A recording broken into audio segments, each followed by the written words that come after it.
وسلم عجبا لأمر المؤمن إن أمره كله له خير وليس ذلك لأحد إلا للمؤمن إن أصابته سراء شكر فكان خيرا له وإن أصابته ضراء صبر فكان خيرا له وقال رسول الله صلى الله عليه وسلم إن الله لا ينظر إلى صوركم وأموالكم ولكن ينظر إلى قلوبكم وأعمالكم وقال رسول الله صلى الله عليه وسلم جددوا إيمانكم قيل يا رسول الله وكيف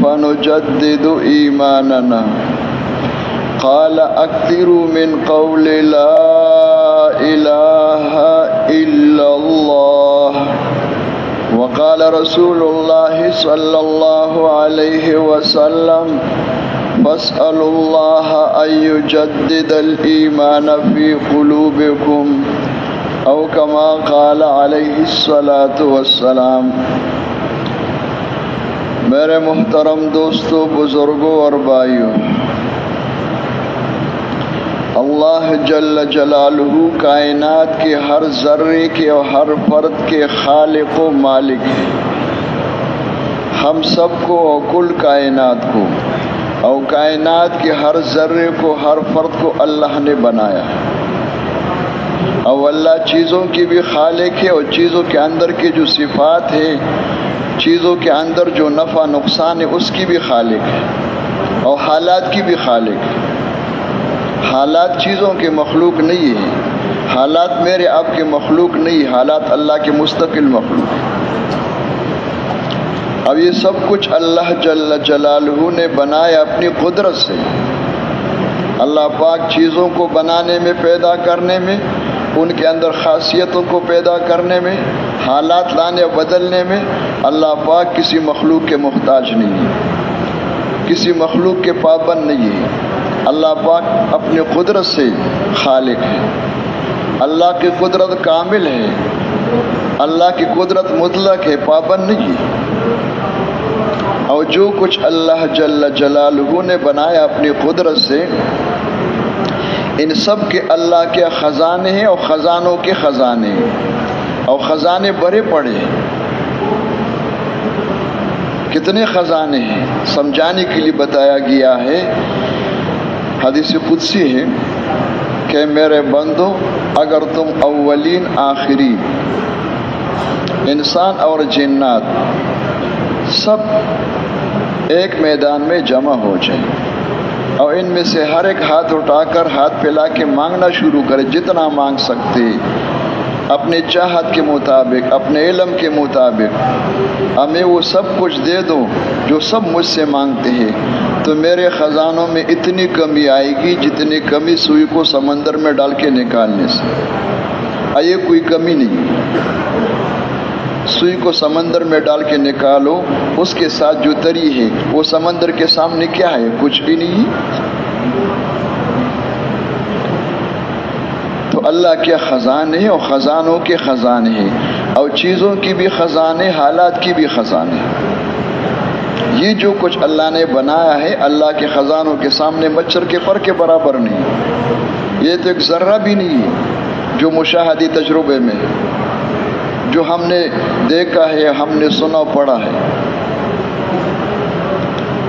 اور جو کچھ اللہ جل جلالہ نے، ایک جو ذرہ ہے، ان میں سے جتنی بھی کائنات کو بنایا ہے، یہ سب اللہ کے قبضے میں ہے۔ اللہ اس پر قادر ہے کہ جو بنایا ہے سب کو ختم کر دے، کوئی پوچھنے والا نہیں ہے، کسی کے محتاج نہیں۔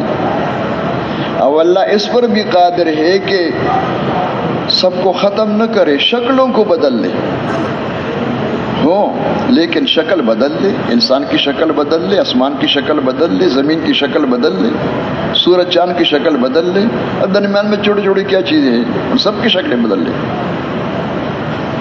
اور اللہ اس پر بھی قادر ہے کہ شکلوں کو باقی رکھ کر کے خاصیتوں کو بدل لے.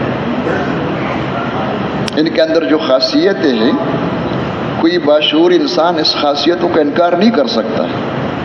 وہ اللہ نے پیدا کیا ہے. شکل بھی اللہ کی مخلوق ہے، خاصیت بھی اللہ کی مخلوق ہے، دونوں کے خالق اللہ ہے.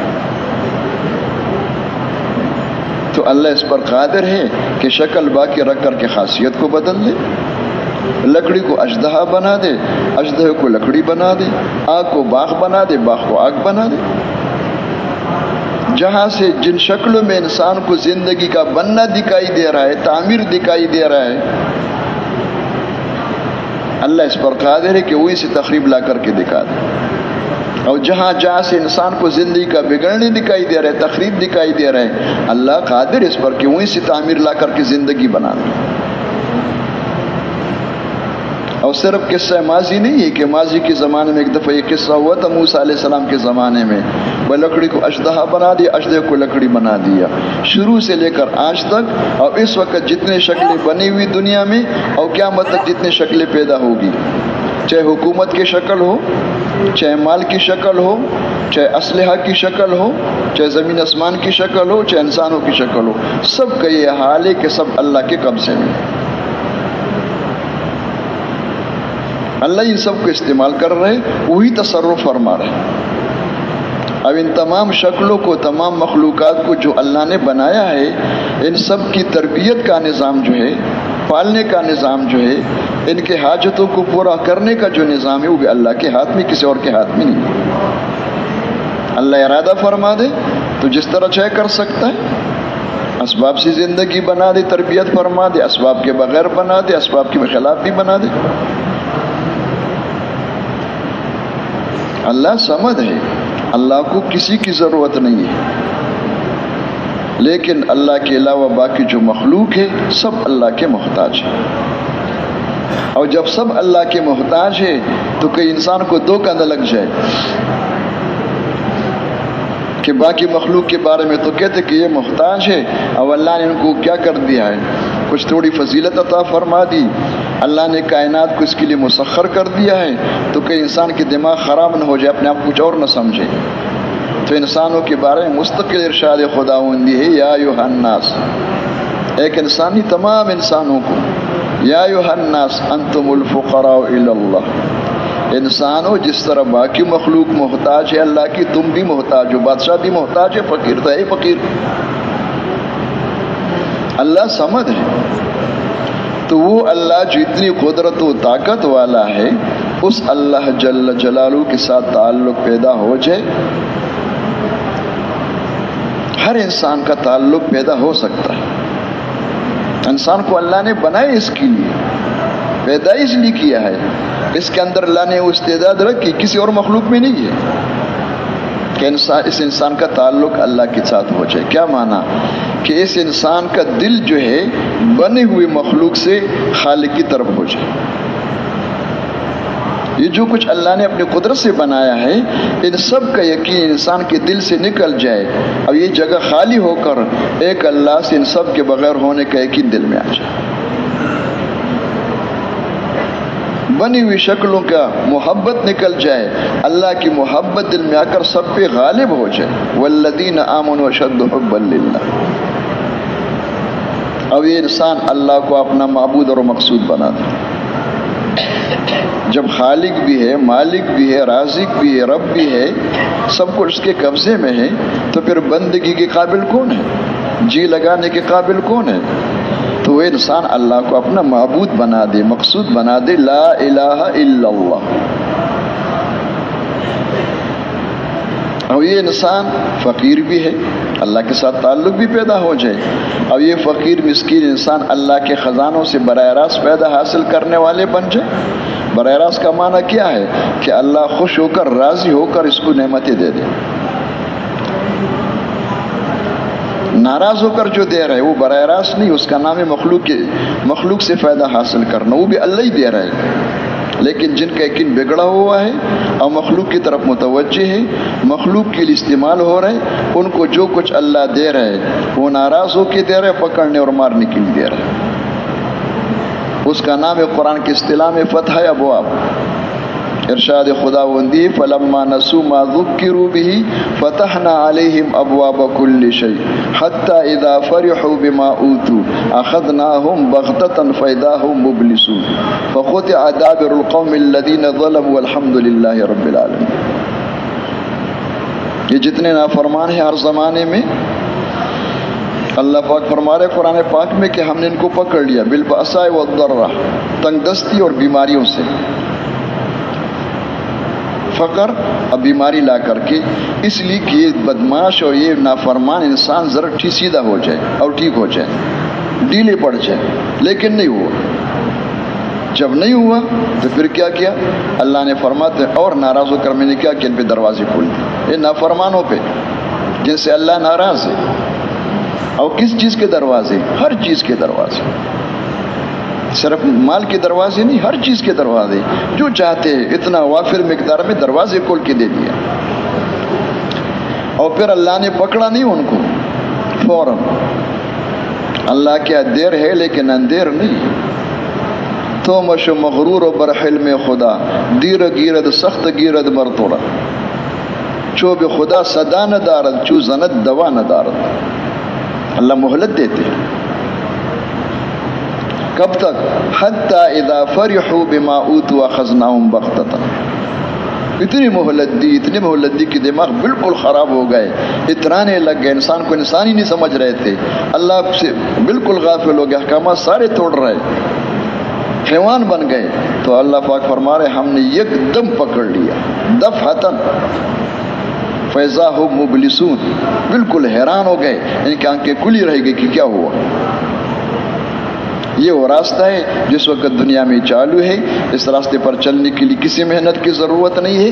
انسان کو اپنی مرضی پہ چھوڑو، کچھ نہ کہو کہ ٹھیک ہے ٹھیک ہے ٹھیک ہے، کرنے دو، کوئی بات نہیں، بڑا حیوان بن جائے گا.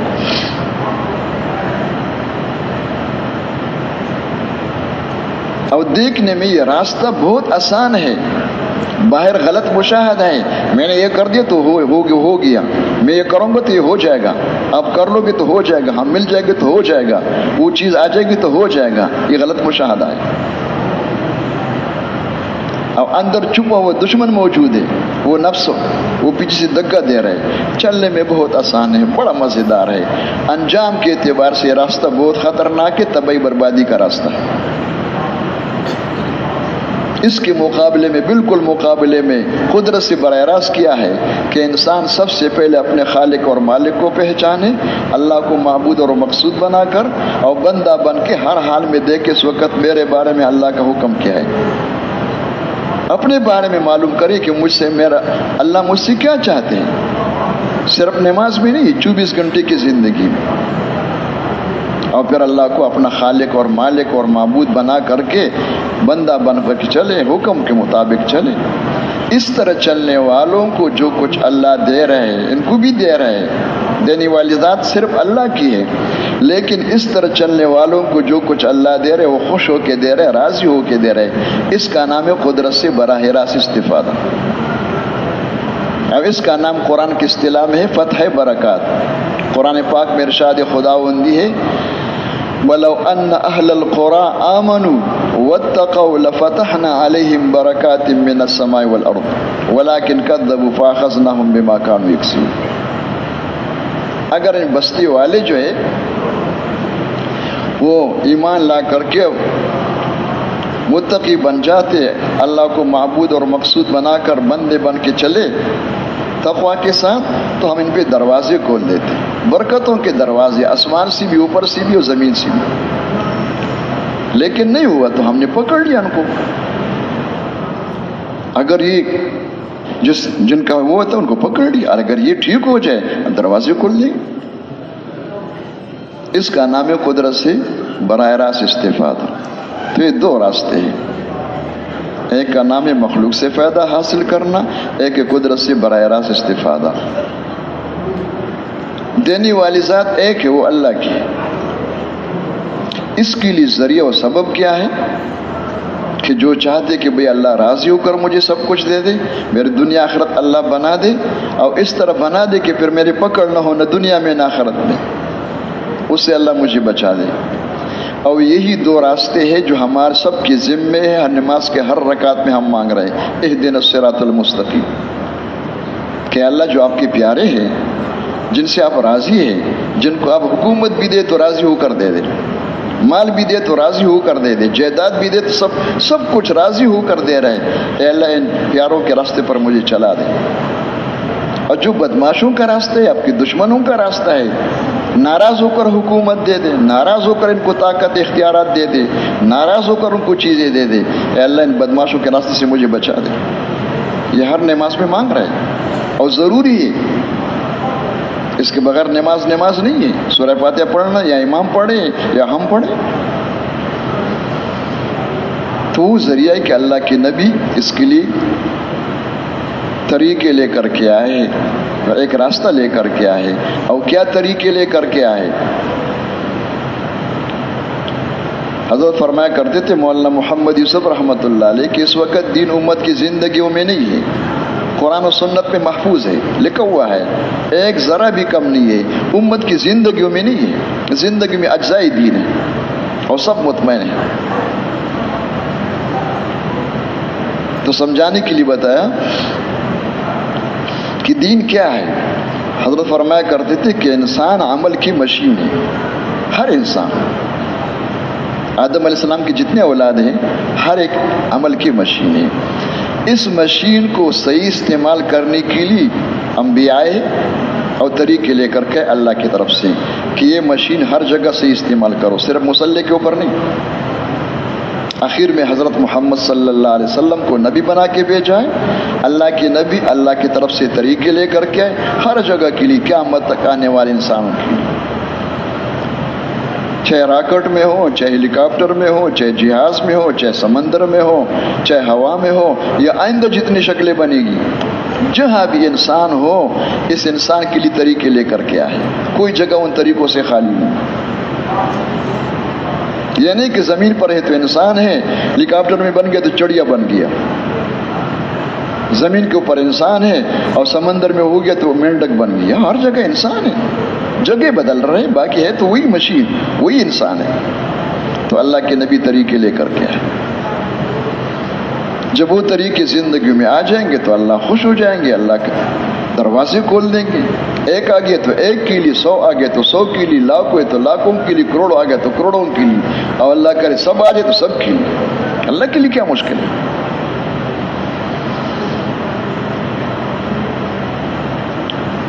تو وہ جو اللہ کے نبی طریقے لے کر کے اسی کا نام دین ہے، اور دین سننے سے نہیں آتا، سیکھنے سے آتا ہے، لکھنے سے بھی نہیں آتا ہے، لکھنے سے اس کا نفی نہیں کر رہے کہ نہ لکھو یا اس میں کوئی فائدہ نہیں ہے، لیکن اس سے انسان کو معلومات تو حاصل ہو سکتا ہے، سننے سے کیا ہوتا ہے، کوئی شوق پیدا ہو سکتا ہے، لیکن آتا ہے سیکھنے سے۔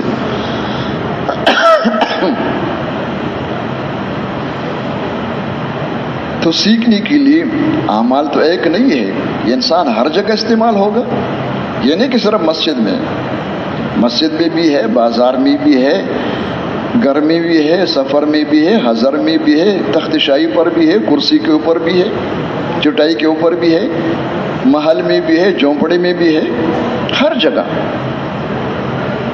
اب ہر جگہ انسان کا استعمال صحیح ہو جائے، یہ سیکھنا ہوتا ہے۔ اب اس کو سیکھنے کے لیے جو سب سے پہلا عمل دیا ہے ایمان اخلاص کے بغیر، وہ نماز کا عمل ہے۔ زور کے بعد بھی آپ نے نماز کے بارے میں تفصیل سے سنا۔ حضرت فرمایا کرتے تھے کہ دیکھو،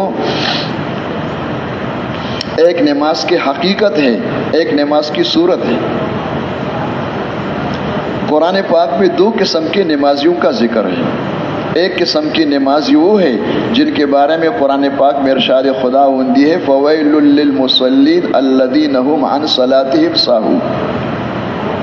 یہ بے نمازی نہیں، نمازی ہے، نتیجہ کیا ہے؟ تباہی و بربادی۔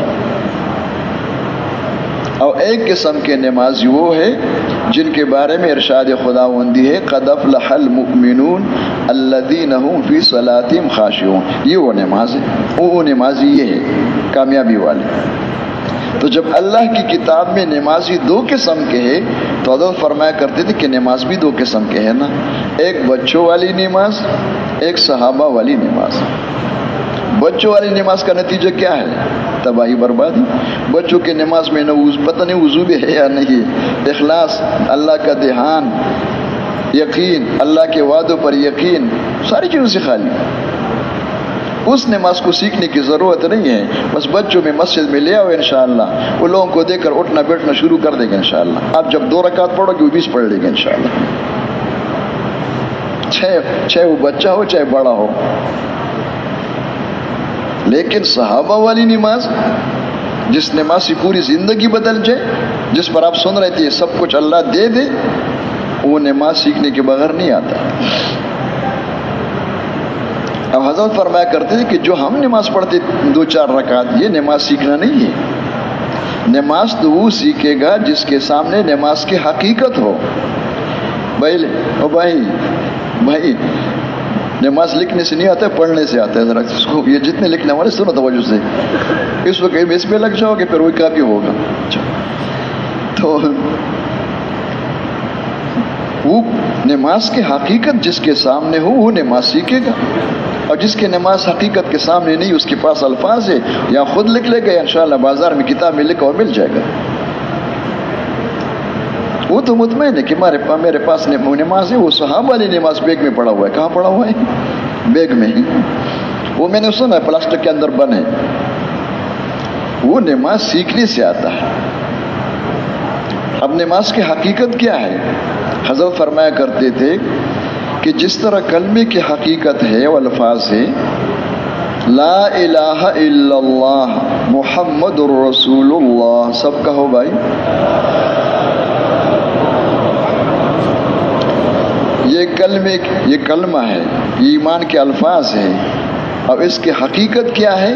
حضرت فرمایا فرق ہے کہ یقین ٹھیک ہو جائے، نیت ٹھیک ہو جائے، زندگی ٹھیک ہو جائے. یہ کلمے کی حقیقت ہے اور یہ کلمے کے الفاظ ہیں. اب الفاظ تو اللہ کا شکر ہے سب کو یاد ہے اور کوئی زیادہ وقت نہیں لگتا ہے.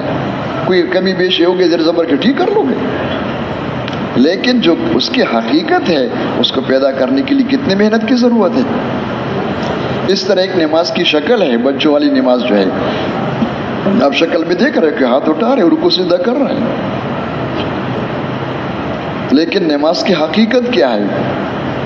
فرمایا اللہ پاک کی قدرت سے براہ راست فائدہ حاصل کرنے کے لیے نماز کا عمل دیا گیا ہے.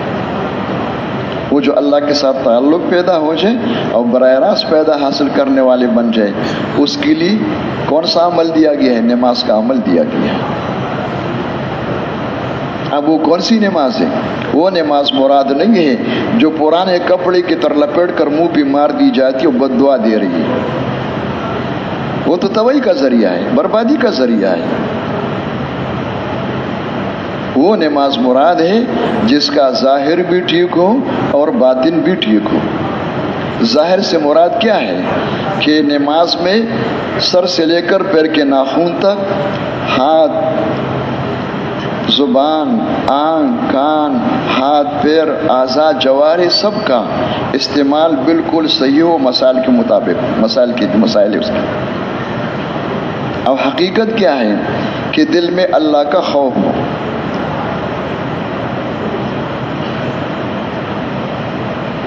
کہ دل میں اللہ کا خوف ہو،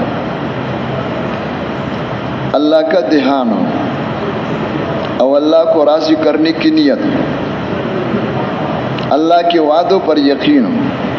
یہ کاغذ کی چیز نہیں کہ کاغذ پہ لکھ کے جیب میں رکھ دیں. یہ دل میں آ جائے. یہ الفاظ نہیں ہے، یہ معلومات نہیں ہے، یہ اندر کی کیا ہے؟ دولت ہے، اندر کی مایا ہے. یہ اندر ہو. اس کیفیت کے ساتھ، ان صفات کے ساتھ نماز پڑھ کر جب ہاتھ پہ لا کر مانگا جائے تو اللہ جل جلالہ ہر ضرورت کو اپنی قدرت سے پوری کر دیں گے، ہر مشکل کو آسان کر دیں گے. ایسی نماز پر اللہ گناہوں کو معاف فرما دیں گے. دین پر چلنے کا دروازہ کھل جائے گا. آسان کر دیتا ہوں، 5 انعامات اس نماز پر ہے. اس نماز پہ نہیں یہ 5 انعامات، اس پر تو وہی بد دعا ہے کہ اللہ اب کیا کرے، تیرا بھی وہی حشر کرے جو میرے ساتھ آپ نے کیا۔ ضیعک اللہ کما ضیعت، اس نماز پر تو قدرت سے براہ راست پیدا حاصل کرنے کے لیے نماز کا عمل دیا گیا ہے۔ رسول اللہ صلی اللہ علیہ وسلم کو جب کوئی مشکل، کوئی تنگی، کوئی ضرورت پیش آئی فوراً کیا کرتے تھے؟ نماز پڑھتے تھے۔ اور تمام انبیاء علیہ السلام کا معمول یہی رہا کہ ہر مشکل میں، ہر تنگی میں، ہر پریشانی میں نماز پڑھ کے اللہ سے مانگ رہے ہیں سب کا۔ اب اللہ ہمیں توفیق دے دے، جو نماز سیکھنا چاہتے اپنے آپ کو فارغ کر کے یکسو ہو کر وہ سارے واقعات پڑھ لے اور سن لے کہ جب انبیاء علیہ السلام نے ہر مشکل میں نماز پڑھ کے اللہ سے مانگی ہے تو پھر اللہ نے کیا کیا۔ اب تفصیل کا موقع تو ہے نہیں، صرف میں اشارہ کر دیتا ہوں۔ سلیمان علیہ السلام نے نماز پڑھ کے ہاتھ پھیلا کے دعا مانگی۔ کیا دعا مانگی؟ رب اغفر لی وہب لی ملکا لا ينبغی لأحد من بعد۔ مانگنا انبیاء کو آتا ہے، سب سے پہلے کام کی چیز مانگی آخرت، اور نبی کی مغفرت رفع درجات ہے کہ اللہ میرا آخرت بنا دے، میرا اور مرتبہ آخرت میں آپ کا قرب اور بڑھ جائے، اور درجہ رفع درجات ہو جائے، اور دنیا میں یا اللہ مجھے سلطنت دے دے، حکومت دے دے۔ کون سی حکومت؟ جو کسی کے پاس نہ۔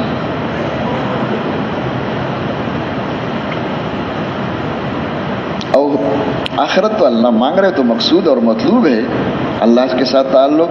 یہ سلطنت کیوں مانگ رہے ہیں؟ ایسا نہ ہو کہ شیطان ہمیں دھوکہ دے دے، جب نبی مانگ رہے تو ہم بھی شروع کریں کہ اللہ مجھے بادشاہ بنا دے۔ سارے بادشاہ بن رہے ہو، کیا بن رہے ہو؟ کیوں مانگ رہے ہیں؟ اپنے اوپر قیاس نہ کرو۔ ہم تو مانگ رہے دنیا کے محبت میں، حب جاہ، حب مال میں مانگ رہے، نبی کس لیے مانگ رہے؟ وہ ہمارے بزرگ فرمایا کرتے تھے کہ دیکھو اللہ کا دین اگر 100 حصے ہو جائے، کیا ہو جائے؟ 100 حصے ہو جائے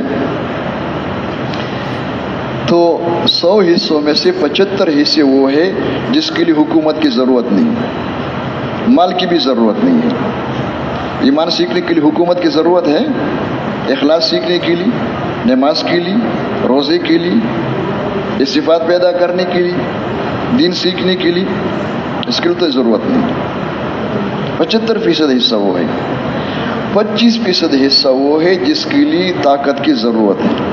وہ 25% کیا ہے؟ وہ احکامات جو عام لوگوں سے متعلق نہیں ہے، وہ احکامات جن کا تعلق بدماشوں کو سزا دینے کی ہے۔ کس کے ہے؟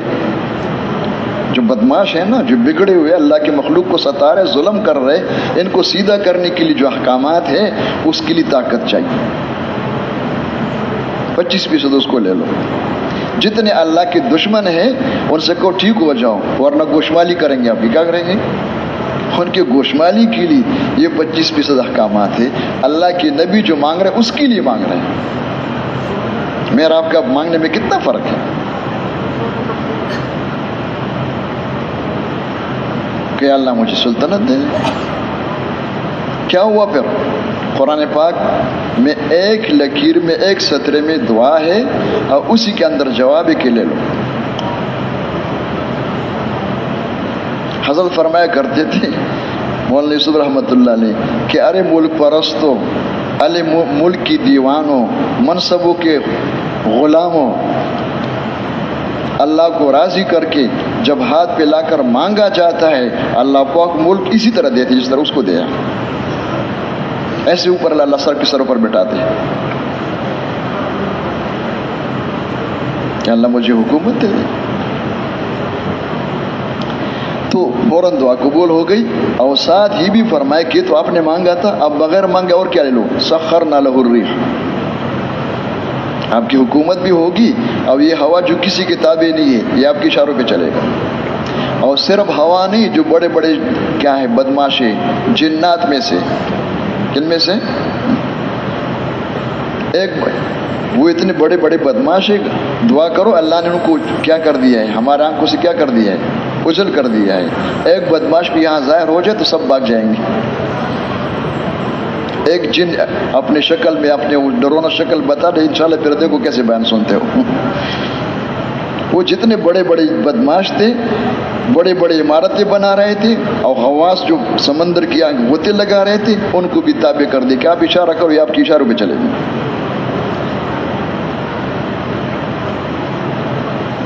اور پھر کیا ہوا وہ تفصیل کا تو موقع نہیں. جتنی صحیح روایتیں ان کو پڑھنا ہے، موضوعات میں نہیں پڑھنا ہے. جو صحیح روایتیں یہ تحقیق شدہ ہے، یہ ذرا بہت قابل اہتمام کی بات ہے. نبی کے بارے میں جو زبان پہ آ جائے بہت خطرے کی بات ہے، پوچھا جائے گا. انبیاء کے بارے میں اگر جھوٹ بولے قصدن آمدن، جہنم میں ٹھکانہ تیار کرو. اور جو بغیر تحقیق کے بولتے وہ بھی اسی میں شمار ہے. تحقیق نہیں کرتے ہیں وہ بھی ان میں شمار ہے، جھوٹوں میں وہ بھی شمار ہے. تو انبیاء کے حالات سننا، سنانا، قصے سنانا، واقعات سنانا، لیکن صحیح واقعات تو سنا ہی نہ ہو. اس لیے میں کہتا ہوں کہ بہت بے احتیاطی ہو رہی ہے، کوئی پوچھنے والا نہیں ہے. جس نے جو قصہ شروع کر دیا وما علینا الا البیان. بہت احتیاط کی ضرورت ہے، ڈرنے کی بات ہے، بہت نازک معاملہ ہے. تو سلیمان علیہ السلام نے دعا مانگی، اللہ نے دے دیا ہے. جو صحیح واقعات ہیں ان میں لکھا ہوا ہے کہ سلیمان علیہ السلام تخت پر بیٹھ جاتے تھے. اب تخت کی طول عرض کتنا ہے وہ تو بہت سی روایتیں ہیں. اتنا ہے کوئی معمولی تخت نہیں تھی. یہ جو بادشاہ سلامت کے تخت اس طرح نہیں ہوتے، بہت بڑا تخت تھا. پتہ نہیں کتنے ہزاروں لاکھوں اس پہ لوگ بیٹھ جاتے تھے. کتنے مشیر وزیر ہوتے تھے، کتنے جنات ہوتے تھے. اور اس پر آگ بیٹھ کر کے ہوا کو حکم دیا. ہوا نے آ کے اٹھایا. کس طرح اٹھایا؟ روحان، بالکل نرمی کے ساتھ. جھٹکے نہیں. جھٹکے جانتے ہو نا، اب بھی جہازوں میں سفر کرتے جب بادل میں پھنس جاتے جھٹکے لگ جاتے کہ یا اللہ توبہ، 4 مہینے کا ارادہ ہے انشاءاللہ، سال لگاؤں گا صحیح سلامت اتر جاؤں. کیا ہو جاؤں؟ یہ نہیں ہے. بالکل آرام کے ساتھ، کوئی جھٹکا نہیں ہے. ہمارے گزر فرماتے بڑے نعرے لگا رہے ہیں کہ ہم نے کائنات کو مسخر کر دیا ہے. اوپر نیچے ہوا میں ہم تیر رہے ہیں. اور جب اگلے دن طیارہ گر جاتا ہے کہتے بدقسمت طیارہ گر گیا. اس کو پھر بدقسمت کہتے. کیا کہتے ہیں؟ وہ تخت سلامی اسی طرح نہیں تھا، بالکل آرام کے ساتھ. پتہ نہیں کتنے اوپر لوگ بیٹھے ہوئے جا رہے. صبح سویرے دمشق سے روانہ ہوئے اور دوپہر کے وقت استخر ایک جگہ ہے، ایک شہر تھا جنات نے بنائے سلیمان علیہ السلام کے لیے. آج کل وہ ترکی کے علاقے میں ہے استخر. وہی اتر گئے اور ناشتہ کر کے پھر وہاں سے روانہ ہو گئے اور شام کابل پہنچ گئے. غدوہا شہر ورواہا شہر. دمشق سے استخر 1 مہینے کی مسافت اور استخر سے کابل تک 1 مہینے کی مسافت. یہ 1 دن میں طے کر لیتے. یہ سب کچھ کس پہ ہوا ہے؟ بولو بھائی، کس پہ ہوا ہے؟ نماز اور نماز کے بعد کی دعا پہ. اللہ کرے درمیان میں ہم اور تحقیق کرے کہ انبیاء علیہ السلام کے ساتھ کیا کچھ ہوا ہے. حضرت فرمایا کرتے تھے کہ جتنے انبیاء علیہ السلام کے معجزات ہیں اور جتنے صحابہ کرام کے کرامات ہیں وہ سب نماز کے نتائج ہیں. تحقیق کرو گے تو آپ کو نظر آئے گا کہ نبی نے نماز پڑھ کے مانگا، اللہ نے کر دیا، اللہ نے دے دیا. صحابی نے نماز پڑھ کے مانگا تو اللہ نے کر دیا. اب یہ بتاؤ کہ وہ صحابہ کرام نماز لے گئے چھوڑ کر کے چلے گئے؟ اللہ کے نبی وہ نماز اپنے ساتھ گئے یا نماز امت کو دے دیا ہے؟ حیران ہوگا کہ نماز ہمارے پاس ہے یعنی کیا کر رہے تھے ابھی. وہ نماز جس نماز پہ سب کچھ ہوا ہے امت کو دے دیا ہے. بس صرف ضرورت اس بات کی کہ بچوں والی نماز ہو. تو جب بچوں والی نماز نہ تو کیا کریں گے؟ نماز کو سیکھو.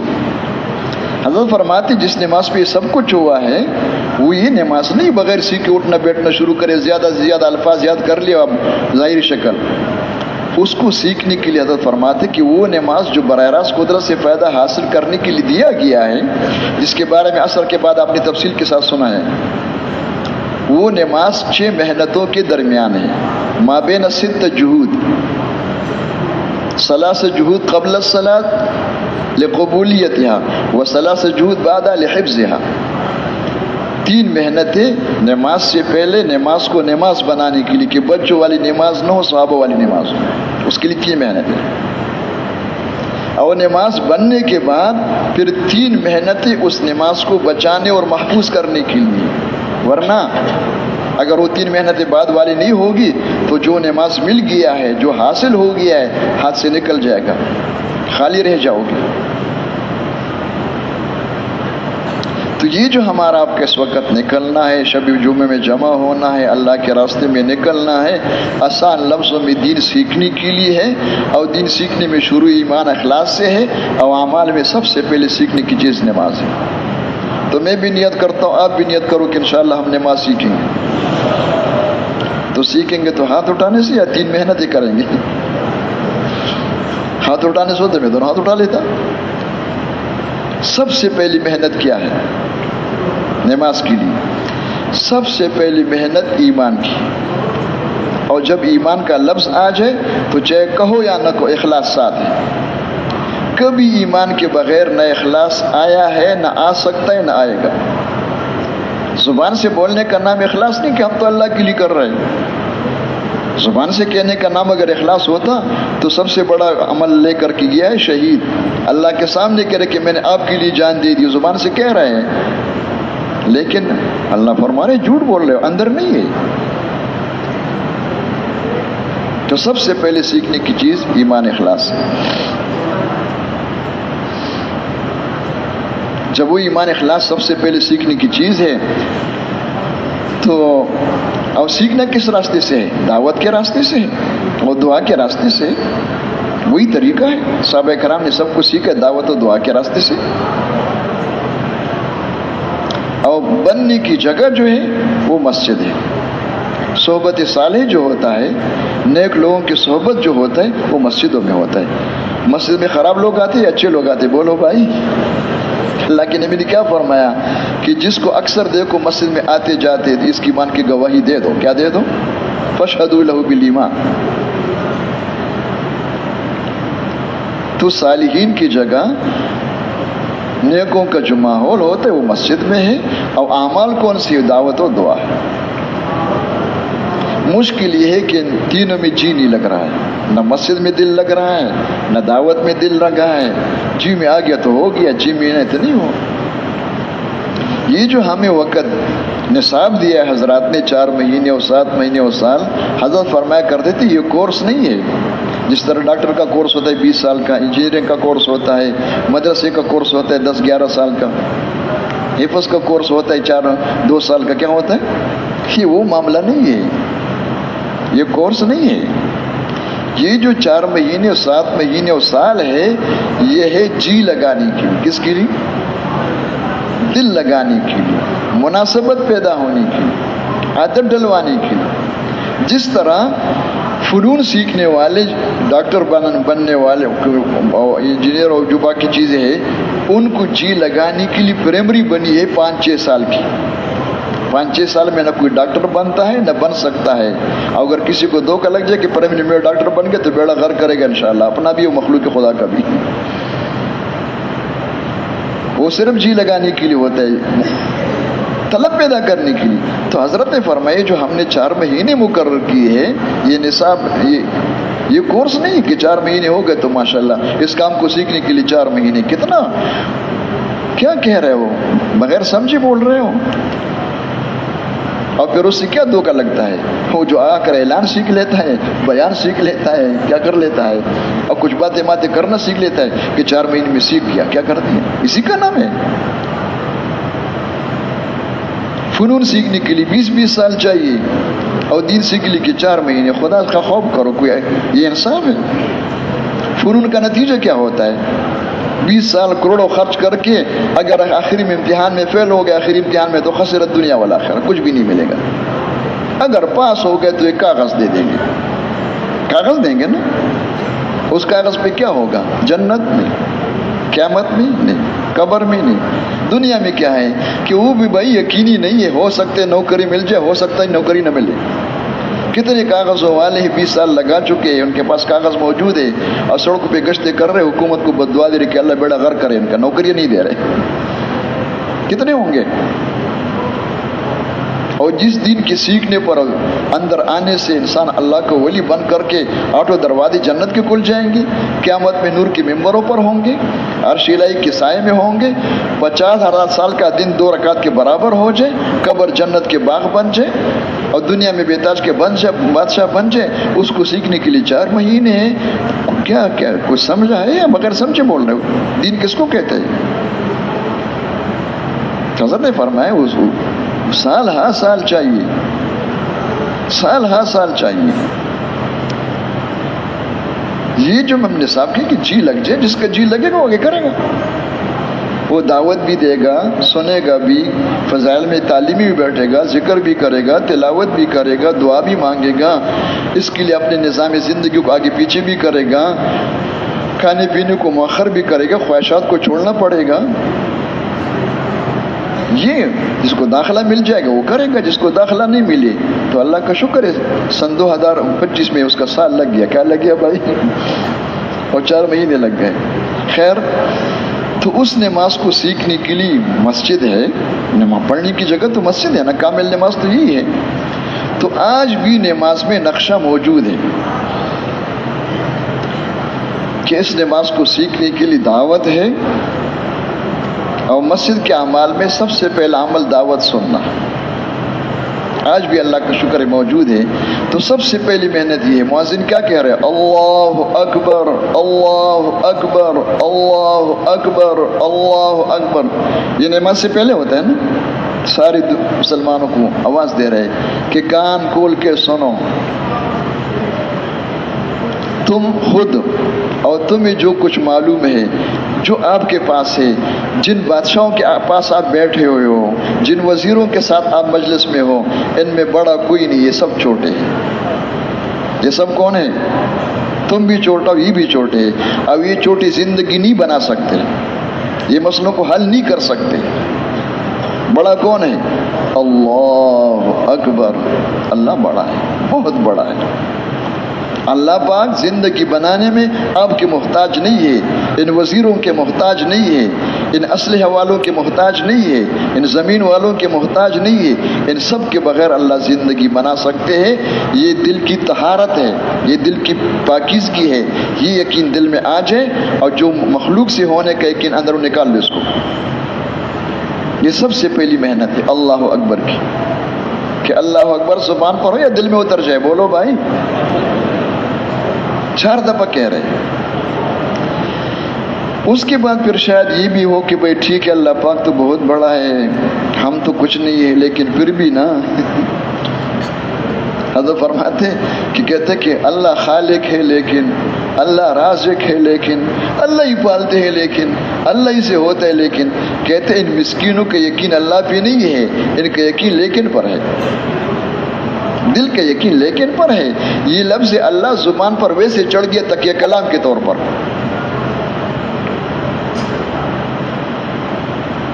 تو جب یہ ہوتا ہے تو آگے مؤذن کیا کہہ رہے؟ اشہد ان لا الہ الا اللہ، کان کھول کے سنو کہ وہ اللہ خالق ہے لیکن کے بغیر اپنی قدرت سے، وہ اللہ رازق ہے لیکن کے بغیر اپنی قدرت سے، وہ اللہ حفیظ ہے اپنی قدرت سے، وہ اللہ دار اور نافع ہے اپنی قدرت سے، اس کو کسی کی ضرورت نہیں۔ اور پھر آگے کیا کہتے ہیں؟ اشہد ان محمد الرسول اللہ۔ اللہ سے کچھ لینا ہو اور اللہ سے کچھ کروانا ہو تو اللہ کے ساتھ کسی کا رشتہ نہیں ہے، راستہ طے شدہ ہے کہ اللہ نے اپنے نمائندے کو، اپنے نبی کو بھیجا، کون ہے؟ محمد صلی اللہ علیہ وسلم۔ اب آپ صلی اللہ علیہ وسلم کے علاوہ باقی جتنی بھی ہیں، آپ بھی ہیں، صدر صاحب بھی، وزیر صاحب بھی، علامہ صاحب بھی، جو کچھ بھی ہیں، سمجھو کہ سب اندھے ہیں۔ یہ سب کون ہے؟ یہ بینا ہے، آسمان کو دیکھنے میں بینا ہے، سورج چاند کو دیکھنے میں بینا ہے، جنت دیکھنے میں نابینا ہے، دوزخ دیکھنے میں، اللہ کے خزانوں کو دیکھنے میں اللہ کی طاقت قدرت میں یہ سارے نابینا ہیں۔ بینا کون ہے؟ محمد صلی اللہ علیہ وسلم۔ اللہ نے ان کو بلایا ہے، اپنی قدرت دکھائی، جنت دوزخ دکھائی، اعمال پہ ہونا دکھائی دے رہا ہے، یہ دل میں پیدا کرو۔ یہ ہے دل کی پاکیزگی، یہ سب سے پہلی محنت۔ اور پھر کیا کہتا ہے؟ حی علی الصلاح حی علی الفلاح۔ اپنے آپ کو اندھا سمجھ کر کے آ جاؤ، اور جس طرح اندھا جو ہے وہ اپنی مرضی چھوڑ جاتے ہیں، وہ کہتے ہیں میں خود اپنی مرضی پر جاؤں گا تو تباہ ہو جاؤں گا، کس کنویں میں گر جاؤں گا، کس کڑی میں گر جاؤں گا۔ وہ کہتے ہیں خدا کے واسطے مجھے کچھ بینا آدمی چاہیے۔ کیا چاہیے؟ اور بینا کے کندھے پہ ہاتھ رکھ کر اس کے قدم پہ قدم رکھنا شروع کر دیتے، منزل پہ پہنچ جائے گا۔ تو حی علی الصلاح حی علی الفلاح۔ اگر آپ نے سیکھنا ہے تو مسجد میں آ جاؤ۔ کہاں آ جاؤ؟ اور سب سے پہلے اس مشین کو حضرت محمد صلی اللہ علیہ وسلم بینا ہے، تم نابینا ہو، تم سب اندھے ہو۔ او اندھو آ جاؤ، اپنے اس مشین کو جس طرح اللہ کی نبی نے بتایا ہے تکبیر تحریمہ سے لے کر سلام تک استعمال کر کے دکھا دو، اس طرح استعمال کرو، اپنی مرضی بالکل چھوڑ دے۔ اس میں شکل وہ اختیار کرو، اور پھر شکل اختیار کر کے نہ ہو کہ چلو شکل تو اختیار کریں گے، ناشتے کا کیا ہوگا؟ شکل تو اختیار کریں گے لیکن وہ وزیر ہاتھ سے نہ نکل جائے، ورنہ نوکری کہاں سے ملے گی؟ وہ اسلحہ والے ہاتھ سے نکل جائیں گے، ورنہ دفاع کون کرے گا؟ تو آگے بتایا حی علی الصلاح حی علی الفلاح۔ اگر صرف اٹھنا بیٹھنا ہو تو پھر وہ نماز کی شکل ہوگی، وہ نماز کی حقیقت نہیں ہے۔ ساتھ یقین کرو کہ اس نماز میں جب اس طرح سے استعمال ہوں گے تو اللہ کا وعدہ ہے کہ اللہ سب کچھ اپنے قدرت سے دیں گے۔ فلاح کس کو کہتے ہیں؟ وہ ایک آدمی سے کسی نے پوچھا کہ کامیابی کیا ہے؟ اس نے کہا پہلے کبھی نہیں سنا تھا، جب تبلیغ میں آنا جانا شروع ہوا ہے نا، شبی جمعہ میں ایسے روزوں میں، تو بہت سننے میں آتا ہے۔ جتنے تبلیغ بزرگ ہیں وہ بیٹھ جاتے کہ سنو بھائیو، کامیابی اللہ کے ہاتھ میں، اللہ کے علاوہ کسی کے ہاتھ میں کامیابی نہیں ہے، دین پر چلنے میں کامیابی ہے، یہ ملک و مال کی چیتڑوں میں کوئی کامیابی نہیں ہے۔ سن کر ہمیں بھی یاد ہو گیا نا بھائی۔ اور جب میدان خالی ہوتا ہے، مجھے آپ کو موقع ملتا ہے تو ہم اٹھ کر ہم وہی نقل اتارتے ہیں۔ باقی پتہ کچھ نہیں ہے کہ کامیابی کیا چیز ہے، بزرگوں کو پتہ ہوگا کوئی خاص چیز ہوگی، ہم تو بزرگوں کے کہنے سے بول رہے ہیں۔ کیا بول رہے بھائی؟ جس کو یہ پتہ نہیں کہ کامیابی کیا چیز ہے، کیا بلا ہے، اس پہ کیا اثر ہوگا اس کا؟ پورا قرآن بھی پڑھ لے، کیا پڑھ رہے؟ تو کامیابی جو ہم کہتے ہیں یہ اس لفظ فلاح کا ترجمہ ہے۔ ایک فوز ہے، ایک فلاح ہے، دونوں الگ الگ ہیں۔ یہاں جو استعمال ہو رہا ہے یہ فلاح کا ترجمہ ہے، فلاح سے مراد دونوں جہان ہے۔ کیا ہے؟ اور یہی لفظ اللہ کے نبی نے استعمال کیا، یا ایھا الناس قولوا لا الہ الا اللہ۔ فوز کا استعمال کیا، فلاح کا استعمال کیا، تفلحوا۔ مؤذن کیا کہتے ہیں؟ فوز کا استعمال کیا، فلاح کا استعمال کیا۔ غور کی چیز ہے، جاننے والے تحقیق کرے اس پر کہ دونوں میں کیا فرق ہے، ورنہ ترجمہ سب کا کامیابی کر رہے ہو، اور جب پتہ نہیں ہوتا اس کو چھوڑ کر اس میں چلے جاتے ہیں۔ فمن زحزح عن النار وادخل الجنۃ فقد فاز، کہ وہ ترجمہ کر لی کہ اس کا معنی یہ ذہن بن گیا کہ دنیا میں کچھ نہیں ملے گا، صبر کرو انشاءاللہ اس سال کے بعد جاؤ گے۔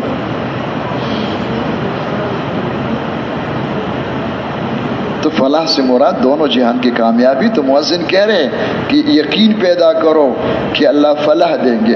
فلاح کس کو کہتے ہیں؟ عربی میں اس کا ترجمہ کیا ہے، تعریف کیا ہے اس کی؟ الفوز بالمطلوب والنجات من المرہوب، بے کے ساتھ۔ اور اپنی زبان میں اس کا خلاصہ یہ ہے کہ انسان جو کچھ چاہتے ہیں اس دنیا میں بھی اور آخرت میں بھی وہ سب کچھ ہو جائے، اور جو نہیں چاہتے ان سب سے بچ جائے، اس کا معنی افلاح۔ بتاؤ اس سے کوئی جامع لفظ اور ہے؟ بیٹا، ماں اپنے بیٹی کو دعا کہ اللہ کو بادشاہ بنا دے، وہ بادشاہ پلاسٹک اس کے سامنے کیا حیثیت ہے اس کی؟ بادشاہ کبھی آپ کو ایسا کوئی ملے جو سب کچھ چاہتے سب کچھ ہو رہا ہے؟ کتنے پریشانی بیچارے، اور یہ کہ وہ ڈر نہیں رہے، وہ تو پتہ نہیں ساری رات دن ڈر رہے، کیا کر رہے ہیں؟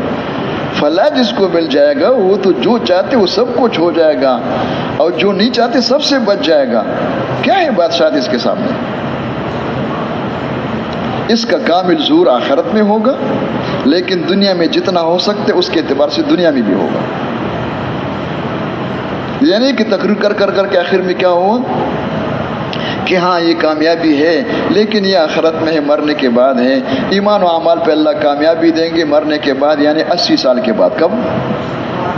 80 سال سے کم تو راضی نہیں ہو رہا ہے۔ وہ زندگی ایمان و عمل سے بنے گی، اب یہ زندگی کہاں سے بنے گی؟ پھر واپس آ گیا کہ بہت چھوٹے نہیں ہوتا ہے لیکن دکان سے بنے گی۔ اور جس کا یہ ذہن بن گیا پھر وہ کیا کرتے ہیں؟ قرآن نے بتایا تحبون العاجل وتذرون الآخرہ، تحبون العاجل وتذرون الآخرہ۔ دکانوں کے لیے مرنے کے لیے تیار ہے، پیسوں کے لیے مرنے کے لیے تیار ہے، 5 سال لگانے کے لیے تیار ہے، اور جنت کے لیے 4 مہینے کے لیے بھی تیار ہیں۔ کہ 80 سال کے بعد کا معاملہ ہے، کس کا دیکھیں گے انشاءاللہ، کبھی فارغ ہوں گے انشاءاللہ تو مرنے سے پہلے کر لیں گے۔ کتنا غلط ذہن بنا ہوا ہے۔ اللہ کے وعدے ایک جہان کے بارے میں، دونوں جہانوں کے بارے میں، آخرت میں، آخرت کی ساتھ کہ ہمیشہ ہمیشہ کامل فلاح تو وہی ملے گی، اور دنیا میں جتنا ہو سکتا ہے جتنا ممکن ہے اس کے اعتبار سے دنیا میں بھی ہے، وہ سارے برکتیں ہیں۔ اور اس کے بعد پھر تاکیدن کہتے ہیں اللہ اکبر اللہ اکبر، کان کھول کے سنو، اس میں شک نہ کرو کہ یار نظر تو نہیں آ رہے، کامیابی کہاں سے ملے گی، پوری کائنات کیسے مسخر ہوں گے؟ وہ اللہ کے بندے، جس اللہ کی طرف سے بلا ہوا ہے وہ سب کچھ کر سکتے، بہت بڑا ہے وہ، ایک امر سے سارے زمین آسمان کو ختم بھی کر سکتے، ہزاروں پیدا بھی کر سکتے۔ بے سونا نہیں ہے بھائی، سونا اس کو جگا دو بھائی، جس کو سون نیند آ جائے وہ اتحیات کی شکل اختیار کرے بھائی، اس وقت تو سونا نہیں ہوتا ہے بھائی۔ اور اگر سونے کی بیماری ہو اللہ سب کی حفاظت فرما دے۔ اس کا علاج کیا ہے؟ مرچ، چاہے سبز مرچ ہو، چاہے سرخ مرچ ہو، چاہے کالی مرچ ہو۔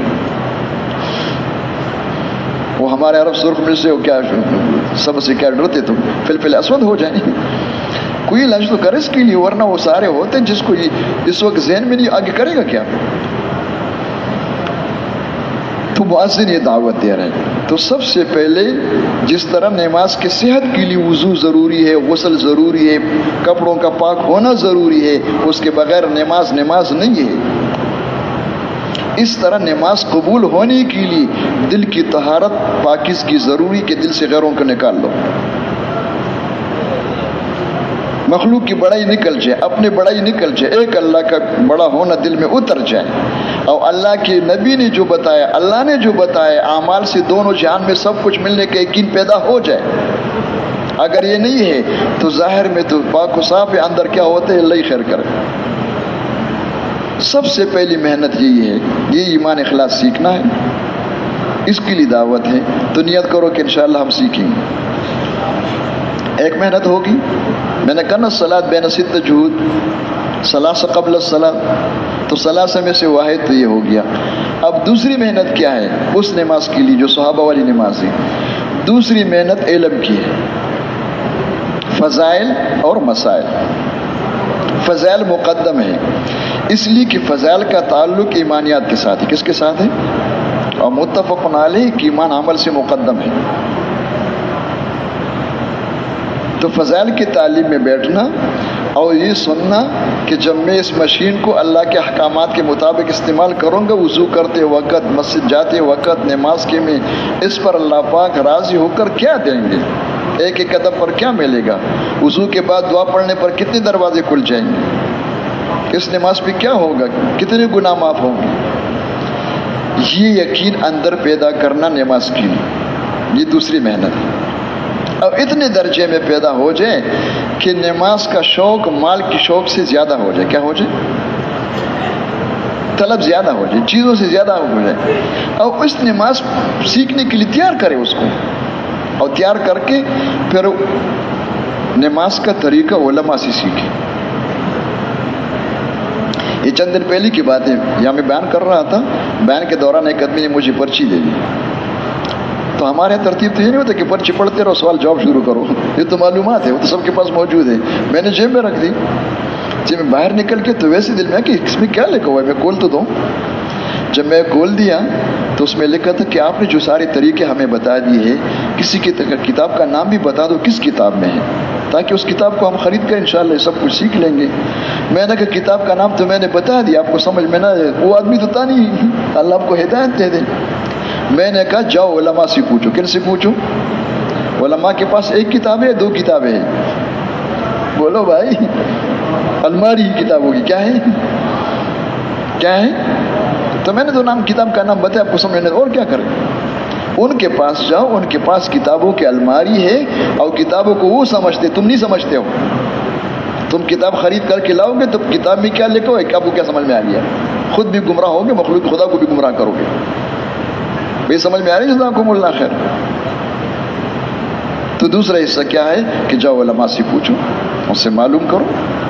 کتاب اگر ہے معاونت کی، لیکن اس پہ اعتماد نہ کرو، جا کے ان سے پڑھو، ان سے سیکھو کہ یہ میں نے سمجھا ہے اس طرح ہے یا کوئی اور طریقہ ہے۔ ایک لفظ سے فرق پڑ جاتا ہے۔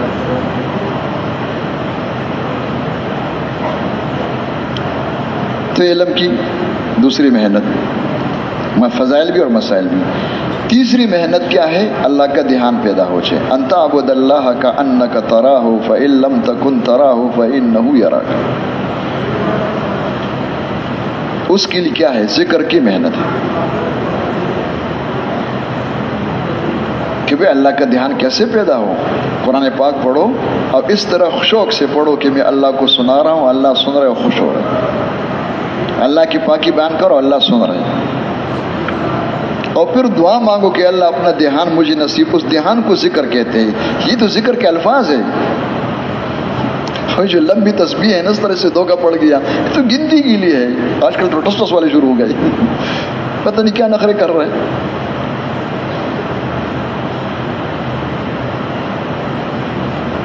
اور درمیان میں ایک بات مجھے ہے، ہم لاہور گئے تھے تشکیل میں، لوگوں سے ملاقات میں ایک پروفیسر صاحب سے ملاقات ہوئی، تو اس نے کہا یہ جو آپ لوگ باتیں کر رہے ہیں یہ بالکل ٹھیک ہے، لیکن وہ اونٹوں کا زمانہ تھا صحابہ کرام کا، اس زمانے کی بات تو صحیح ہے، آج کل ترقی کا زمانہ ہے، راکٹ کا زمانہ ہے۔ اب میں نے ابھی بولنا شروع نہیں کیا تھا، بنگلہ دیش کے بھائی ہمارے ساتھ تھے، بالکل دیہاتی سیدھا سادہ آدمی، اللہ کے شان بغیر کہیں وہ خود ہی چل پڑا۔ تو پروفیسر صاحب سے کہتے کہ اچھا اونٹ کے زمانے میں لوگ کھانا کھا رہے تھے منہ کے راستے سے، لقمہ منہ میں رکھ دیتے، زمانہ بدل گیا، راکٹ کا زمانہ ہے، انشاءاللہ ناک میں رکھیں گے لقمے کو۔ اس زمانے میں لوگ باتیں کرتے تھے زبان سے، اب ترقی ہوگی انشاءاللہ، زبان کو بند رکھو، کانوں سے باتیں شروع کرو۔ پہلے زمانے میں لوگ کیا کرتے تھے؟ وہ آنکھوں سے دیکھتے تھے، اب ہونٹوں سے دیکھنا شروع کرو۔ پہلے لوگ پیروں سے چلتے تھے، اب الٹے ہو کر ہاتھوں سے چلنا شروع کرو۔ فبہت الذی کفر، جو بولنے والے تھے نا بالکل خاموش ہو گئے، آگے ایک لفظ بھی نہیں بول سکا۔ لیکن عقل سے پاک ہے، عقل کے کورے، فطری چیزیں بدلتی ہے۔ انسان کے پیدا ہونے کی شکل جو آدم علیہ السلام کے زمانے تھی، آج وہی ہے، بدل گیا ہے، وہی شکل قیامت تک رہے گا، جتنی بھی ترقی کرو۔ انسان کے استعمال ہونے کی، کھانے پینے کی، دیکھنے کی، بولنے کی جو شکل ہے یہی بدلے گیا، زمانہ ترقی کرے گا تو پھر یہ منتقل ہو جائے گا۔ جس طرح یہ ہے اس طرح یہ انسان کی جو اصل ضرورت دین ہے، اس دین سیکھنے کا راستہ وہی ہے جو صحابہ کرام کا تھا، دعوت و دعا، قیامت تک کی۔ تو بھائی ہم سب نیت کریں انشاءاللہ کہ اس کو سیکھیں گے انشاءاللہ، ان ساری باتوں کی دعوت دیں گے، سیکھیں گے۔ اب اس کا طریقہ کیا ہے؟ حضرت فرمایا کرتے تھے کہ جب یہ سیکھنا ہے تو سب سے پہلے یہ سنو، جس طرح ابھی ہم سن رہے ہیں، کیا کر رہے ہیں؟ سنو، اور سننے کے بعد پھر فوراً جا کر کے جو سنا ہے اس نماز کی لوگوں کو دعوت دو جس نماز کو آپ سیکھنا چاہتے ہو۔ اپنے آپ کو مت سمجھو کہ میں نمازی بن گیا ہوں، جس نماز کو آپ سیکھنا چاہتے میں وہ نمازی نہیں بنا ہوا ہوں، اس نماز کی جا کے دعوت دو۔ ارحموا من فی الارض یرحمکم من فی السماء، من ستر مسلما سترہ اللہ، من یسر علی معسر یسر اللہ علیہ، واللہ فی عون العبد ما دام العبد فی عون اخی کما تدین تدان، کہ جو معاملہ اللہ کے مخلوق کے ساتھ کریں گے وہ اللہ پاک ہمارے ساتھ کریں گے۔ جب سارے انسانوں کو اس نماز پر لانے کی کوشش کریں گے اپنے آپ کو محتاج سمجھ کر، استاد سمجھ کر نہیں، تو اللہ پاک اس نماز کی حقیقت ہمیں نصیب فرمائے۔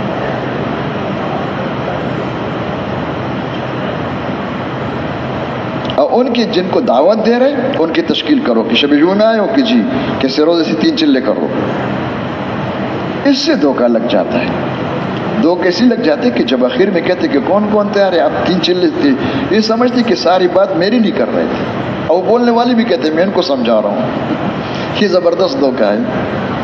یہ جو دعوت دے رہے تھے بولنے والے، اللہ کرے ہم اس پہ آ جائے، وہ اپنے اندر پیدا کرنے کے لیے تو اس لیے کیوں کہتے کہ 3 چلے کر دو؟ یہ اس کی خیر خواہی ہے، کیا ہے یہ؟ بخیلوں کی دنیا نہیں ہے، کیا نہیں ہے کہ کسی اور کو نہ بتانا تاکہ مقابلے میں دوسرا آدمی کھڑا نہ ہو جائے، کوئی مقابل نہ آ جائے، سامنے کوئی اور دکان مقابلے میں نہ آ جائے، کوئی ممبر سامنے نہ آ جائے۔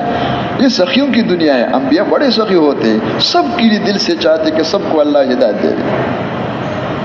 یہی چیز امت کی طرف منتقل ہوئی کہ یہ چیز پیدا ہو جائے، جس کے دل میں یہ پیدا ہو جائے کہ پھر آگے اللہ ان سے کام لیں گے، اور جس کے اندر یہ نہیں ہوتا ہے جتنی تقریر کرے وہ مالنا مقرر بن جائے گا لیکن وہ دائی نہیں بن سکتا ہے۔ تو جا کے دعوت دے کے تشکیل کرے، اور پھر کیا کرے؟ پھر مسجد میں آ کر ہمت کرو، ہمت مردہ مدد خدا۔ جس نماز کی دعوت لوگوں کو دے رہے تھے اس طرح نماز پڑھنے کی پوری کوشش کر۔ حضرت فرمایا کرتے کہ یہ نہ ہو کہ ہمارے پاس 2 نمازیں ہیں، بیان کرنے کے لیے صحابہ والی نماز اور پڑھنے کے لیے بچوں والی نماز جو دادی نانی سے سیکھ کر کے اللہ کا شکر 20 سال سے وہی پڑھ رہے ہیں۔ کیا پڑھ رہے ہیں؟ ہاتھی کے دانت نہ ہو کہ کھانے کے لیے اور ہے دکھانے کے لیے اور ہے۔ اب وہ نماز پڑھو نا، یہ مالنا البیر سے آ جائے گا۔ سب سے پہلے فرض نمازوں کو، اس کے بعد سنن مؤکدہ کو، اگر قضا ضمن نماز ہے تو پھر وہ بھی مقدم ہے اس کے بعد، اور پھر نوافل۔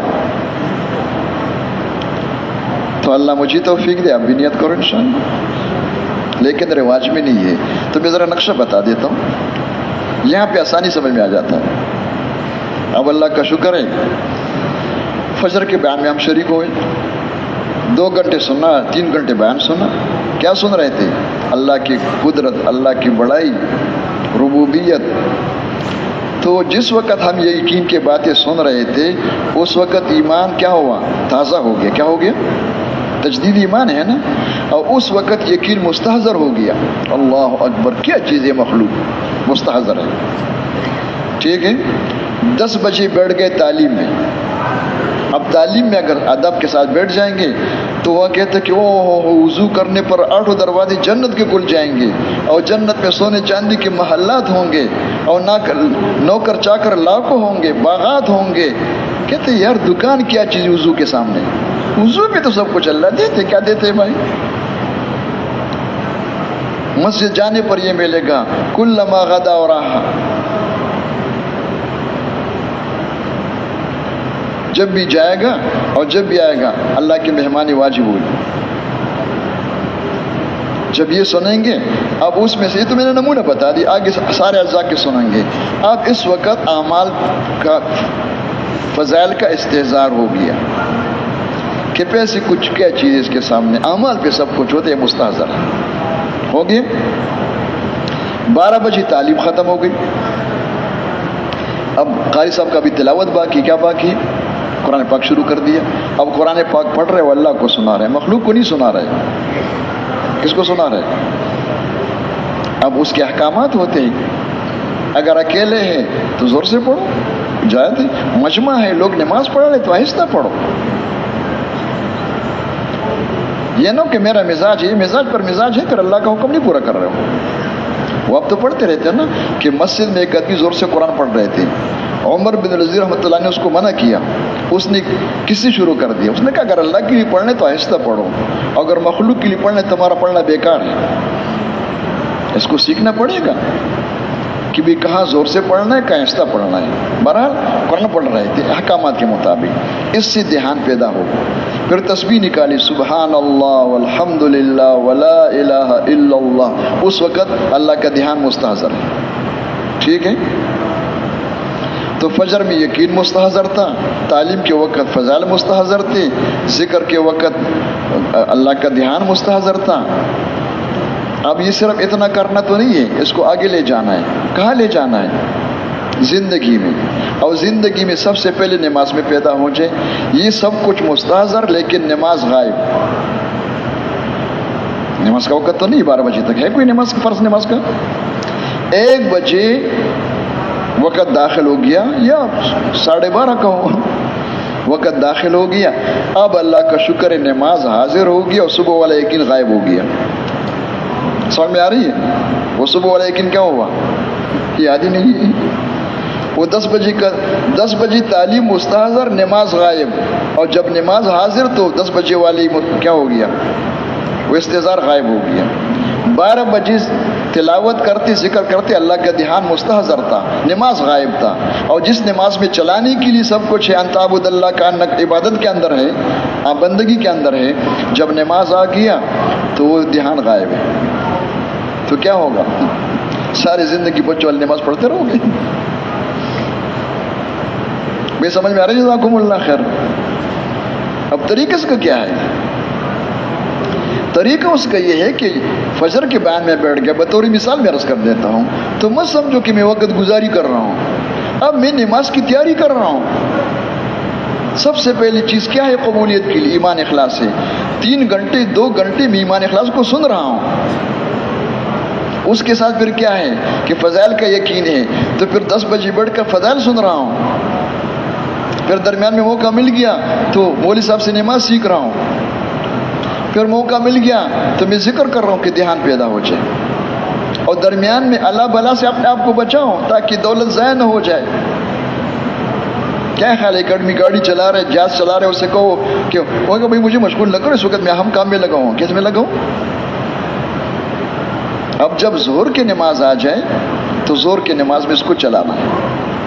کیسے چلانا ہے؟ اب میں کیا کہوں، حلوہ کہوں یا چائے کہوں؟ میرے خیال میں حلوہ ٹھیک ہے، ذرا زیادہ آسان ہوگا، چائے والی زیادہ ہوئی، حلوہ میں سارے متفق ہیں، دونوں ہو سکتا ہے۔ اب کسی نے کہا بھائی حلوہ کھانے کو بہت جی چاہتا ہے، حلوہ بہت میٹھا ہوتا ہے، تو کیا خیال ہے؟ میٹھا حلوہ جو ہے یہ بولنے سے ہو جائے گا؟ حلوہ حلوہ حلوہ حلوہ تو ہو جائے گا؟ بولو بھائی، کیا کرنا ہوگا؟ اللہ کے بندے کا حلوہ کھانا ہے تو پکانا پڑے گا، تو پکانا ہو، لیکن نہیں بازار جانا پڑے گا۔ اچھا، بازار جا کر کیا کرو گے کہ دکاندار سے سوجی لاؤ، کیا لاؤ؟ ساتھ چینی لاؤ، گھی بھی لاؤ، کوئی برتن بھی لے آؤ، اور کوئی اناڑی نہ ہو، کوئی پکانے والے بھی تلاش کرو۔ اتنے محنتوں کے بعد پھر حلوہ پکا کے تیار ہو گیا، ٹھیک ہے، اور تیار ہو کے پلیٹ میں ڈال دیا۔ اب دسترخوان پہ بیٹھ گیا، آ جاؤ بھائی بسم اللہ پڑھو۔ کیا پڑھو بھائی؟ جب بسم اللہ پڑھ کے شروع کر دیا ہے تو جو پہلا لقمہ اٹھایا ہے اس لقمے کے اندر چینی بھی ہے اور سوجی بھی ہے اور گھی بھی ہے اور گرم بھی ہے۔ کیا ہے بھائی؟ ٹھیک ہے، اور اگر ایک چیز نکالو گے تو کیا ہوگا؟ چینی نکالو تو کیا ہے؟ گھی نکال دو، گرم نہیں ہے کہ سمجھ آگے جزاکم اللہ خیر۔ یا چائے کو لے لو، بھائی بہت جی چاہتے کہ چائے پی لے، چائے تو اس طرح نہیں ہوتا ہے بھائی، چائے اگر پینا تو پکانا پڑے گا، کہ کیا کرے اس کے لیے کہ جاؤ پتی لے آؤ، پیسے دینے پڑیں گے، ساتھ چینی لاؤ، کیا لاؤ؟ دودھ بھی لے آؤ، کیا لے آؤ؟ برتن بھی لے آؤ، اور اس کے بعد پھر کوئی پکانے والا بھی ہو، وہ جو آپ کہتے اول نمبر کی چائے، جس کا نام آپ کو یاد ہے، وہ چائے پکائے، کیا پکا دے بھائی؟ اب پیالی میں ڈال دیا، تو جب پی رہے ہو تو اس ہر گون کے اندر چینی بھی ہے، دودھ بھی ہے، پتی بھی ہے، گرم بھی ہے۔ کیا ہے بھائی؟ سمجھ میں آ رہی؟ جزاکم اللہ خیر، اللہ کر اگلی بات سمجھ میں آ جائے گی۔ جس طرح یہ ہے، اب فجر سے لے کر زور تک ہم یہ ساری محنتیں کر رہے تھے، جس طرح وہ حلوہ پکا رہے اور چائے پکا رہے، ہم نماز سیکھ رہے تھے۔ اب جب ظہر کا وقت آ گیا اور میں نے ہاتھ اٹھایا کہ اللہ اکبر، تو اللہ اکبر میں یقین بھی وہی ہو، اخلاص بھی ہو، اللہ کا دھیان بھی ہو، اور اس پر یقین بھی ہو کہ اللہ اکبر خیر من الدنیا وما فیہا۔ سبحانک اللہم میں بھی سب کچھ، چاروں چیزیں موجود ہو، سورہ فاتحہ پڑھنے میں بھی، رکوع میں بھی، سجدے میں بھی، قیدے میں بھی، التحیات میں بھی، درود شریف میں بھی، السلام علیکم میں بھی، یہ وہ نماز ہے۔ تو جب ظہر میں ہم نے کوشش کی اس طرح نماز کی تو کچھ نہ کچھ تو ہو جائے گا نا۔ جتنا ہو گیا ہے اب شیطان حملہ کرے گا تو کہ آپ تو بڑے مجاہد ہو، بڑی جان ماری آپ نے، تو ان سے کہو مجاہد کوئی نہیں، سب فضل ہے، کیا ہے، اور کرم ہے، احسان ہے میرے مالک کا، میرے رب کا، دل میں شکر کی کیفیت ہو، ورنہ میں کون ہوں۔ یہ ہو اور ساتھ اس بات کا اعتراف کرے کہ اس ذات کی اللہ اکبر، اللہ بہت بڑا ہے، اللہ کے شان کے مطابق نماز میں نے نہیں پڑھی تو کیا کہوں، اللہم انی ظلمت نفسی ظلما کثیرا ولا یغفر الذنوب الا انت۔ صدیق اکبر کے دعا اللہ کے نبی نے سکھایا، سب سے اول نمبر کی نماز، اور نماز کے بعد اللہ اکبر ہوئی اللہ کی بڑے مستحضر، اور کہا استغفر اللہ استغفر اللہ استغفر اللہ۔ اس نماز میں ہو رہا ہے کہ اس کے شان کے مطابق نماز نہیں ہوئی ہے، تو نہ کہو کہ قاری صاحب علامہ صاحب کون ہے بھائی، اس کے شان کے مطابق نماز کیسی ہوئی؟ اعتراف کر کے اب ہاتھ پہ لا کر رونا شروع کرے، اللہم اعنی علی ذکرک و شکرک و حسن عبادتک و حسن عبادتک، رو رو کے مانگ رہے کہ اللہ وہ نماز، کون سی نماز؟ حسن عبادت سے کون سی نماز مراد ہے؟ بچوں والی کون سی نماز؟ وہ صحابہ والی نماز۔ یہ سب کچھ ہو گیا ظہر میں، اور استغفار کر رہے کہ اللہ صبح سے لے کر اب ظہر تک یہ 6-7 گھنٹے اس مشین کو میں نے صحیح چلانے کی پوری کوشش کی، لیکن یا اللہ بہت کمزور ہوں، مجھ سے صحیح نہیں ہو سکا، معاف فرما دے۔ کیا کر رہے کیا کر رہے بھائی؟ ظہر کی نماز طرف پڑھی تو کام ختم ہو گیا، آگے بھی کام ہے، نماز ختم ہو گئی، اب شروع ہو گیا ہے۔ بولو بھائی، ظہر کے بعد تو پھر کوئی اور نماز نہیں ہے نا، اللہ کے بندے ظہر سے تو شروع ہوا، اب کیا کرے؟ اب وہی کرے جو صبح سے لے کر ظہر کے لیے کر رہے تھے، اب پھر وہی شروع کرو۔ یہ عصر کی تیاری، کس کی تیاری ہے؟ کیا کرو؟ وہی ایمان کی باتیں سنو، اس کی دعوت دو، تعلیم میں بیٹھو، اس کو کتابیں پڑھو، طریقہ سیکھو، اللہ کا ذکر کرو۔ آپ عصر میں اسی طرح چلانے کی کوشش کرو کہ ہر جز کے اندر یہ ساری چیزیں ہو۔ اس طرح جب ہم کوشش کریں گے تو انشاءاللہ ہمارے عصر کی نماز زور سے بہتر ہوگی یا کم تر ہوگی؟ بولو بھائی، چاہے ہمیں محسوس ہو یا نہ ہو۔ اب عصر پہ نمازیں ختم ہو گئی، کچھ باقی ہے کہ اللہ کے بندے 3 نمازیں باقی، کیا باقی ہیں؟ تو اب زور کے عصر کے بعد کرنا ہے، اور کیا کرنا ہے؟ اب بسم اللہ کرو، اب مغرب کی تیاری کرو، پھر اس میں آ کے دیکھو انشاءاللہ چلانا ہے۔ تو جب اس طرح چلیں گے اور مغرب کی نماز اس کیفیت سے پڑھیں گے تو مغرب زور سے بہتر نہیں ہوگی۔ اور اب مغرب کے بعد پھر کیا ہے کہ عشاء ہے، عشاء کی تیاری کرو۔ نماز کی تیاری مطبخ میں جانا نہیں ہے کہ نماز کی تیاری کرو کہ چلو روٹی کھاؤ، کیا کرو؟ وہ ہمارے ایک بھائی فرماتے تھے کہ باقی جگہوں میں جو ہے اذان ہوتا ہے نماز کے لیے، اور ہم نے سمجھا کہ نماز مطبخ کے لیے۔ کس کے لیے بھائی؟ اب اسی تیاری ہو رہی ہے، کیا ہو رہی ہے کہ مطبخ کا دروازہ پہلے پہنچ جاؤ، کیوں؟ تو اب اس کی تیاری کرو، باقی روٹی جو ہے اس کے لیے وقت مقرر نہیں اللہ کی طرف سے، کام کرو، کام میں رکاوٹ نہ بن جائے تو جب موقع مل جائے تھوڑا کھا لو بقدر حاجت، لیکن کام میں رکاوٹ ہو تو پھر وہ نہیں، اس کو رکاوٹ نہ بنو۔ چوکیداری کر رہے، پہلے ساری رات سو رہے تھے، جب سے چوکیدار بنا رات کو سونا کیا کر دیا، چھوڑ دیا انہوں نے۔ کیوں؟ کہ سونا میرے کام میں رکاوٹ ہے۔ ڈرائیور سو رہے تھے رات، ساری رات، جب گاڑی چلانے شروع کر دی، یہاں سے یہ کر منگورا تک جا رہے اور جاگ رہے، کیا رہے؟ یہ ترتیب زندگی بدلنا پڑے گا۔ یہ نہیں کہ پہلے بستر گھر میں تھا، اب اللہ کا شکر ہے سال میں چل رہا ہوں 25 نمبر ستون کے پاس ہے، کہاں ہے؟ اور ترتیبی زندگی وہی ہو رہا ہے ماشاءاللہ، وہی کھانا پینا، وہی گپ شپ لگانا، وہاں چکر لگاؤ، وہاں چکر لگا دو، اور انشاءاللہ کلمہ نماز آ جائے گا۔ وہ کلمہ نماز کو ہم نے یہ سمجھا بھی نہیں. ہم نے کلمہ نماز بچوں والی سمجھا. کیا سمجھے؟ جو میاں جی سکھاتے ہیں نا, میاں جی بھی سکھاتے ہیں, ہم بھی سکھاتے ہیں کہ وہ تو اللہ کا شکر ہمارے بچوں کو بھی آتا ہے. کس کو آتا ہے؟ یہاں کلمہ نماز سے مراد صحابہ کرام والے کلمہ نماز ہے. ذرا دماغ کو کھول دو, آنکھیں کھول دو کہ وہ سیکھو. اس سے آگے پھر دروازہ کھولے گا پوری دن پر چلنے کا. اس کلمہ نماز کے ساتھ تو ہمارے 60 سال ہو گئے, ٹس سے مس نہیں ہو رہا ہے. کیا نہیں ہو رہا ہے؟ اور یہ نہیں کہ چھوڑ دے اس کو, نہ ہونے سے کروڑوں درجہ بہتر ہے. نقل ہے, شکل ہے, اس پر محنت کر کے آگے جاؤ گے, لیکن شکل تو شکل ہوتا ہے نا. تو اس طریقے سے کوشش بھی کریں اور ہونا بھی ہو. اب جب یہ شروع کر دیا تو اب الحمدللہ وہ نماز کی طرف ہم جا رہے ہیں. لیکن کب وہاں پہنچیں گے؟ 4 مہینے کے بعد یا 1 سال کے بعد؟ رواج میں نہیں ہے تو بتانا بڑا مشکل ہے. جو رواج میں وہ بتا دیتا ہوں, اس سے سمجھ میں آ جائے گا. چھوٹا بچہ جب پیدا ہو جائے 1.5 فٹ کا ہوتا ہے. اتنا ہی ہوتا ہے نا, اتنا ہی ہوتا ہے نا. یہ 1.5 فٹ کا بچہ 6 فٹ بن جائے تو کتنا وقت چاہیے اس کے لیے؟ 1 سال یا 4 مہینے؟ 6 فٹ بننے کے لیے کتنا وقت چاہیے؟ بڑا مشکل مسئلہ ہے. میرے خیال سارے خاموش ہو گئے. کتنا وقت چاہیے بھائی؟ 20 سال چاہیے. اچھا, اگر یہ زندہ رہے اور اس کو روزانہ کھلاتے رہو پلاتے رہو تو یہ روزانہ بڑھ رہا ہے یا سال کے بعد بڑھے گا؟ روزانہ بڑھ رہا ہے, لیکن محسوس نہیں ہو رہا ہے, دکھائی نہیں دے رہا ہے. اگر ماں اس کو روزانہ ناپنا شروع کرے اور ہر ہفتے تولنا شروع کرے تو مایوسی ہو جائے گی, پھینک دے گا کہ یار 6 مہینے ہو گئے وہی 2 کلو ہے. کتنا ہے؟ بڑھ رہا ہے لیکن آہستہ آہستہ بڑھ رہا ہے, محسوس نہیں ہو رہا ہے. یہ تو جسم کا معاملہ ہے. جو سواری ہے روح تو اس سے بہت نازک ہے, وہ تو سوار ہے, بادشاہ سلامت ہے, تو آگے بڑھ رہا ہے.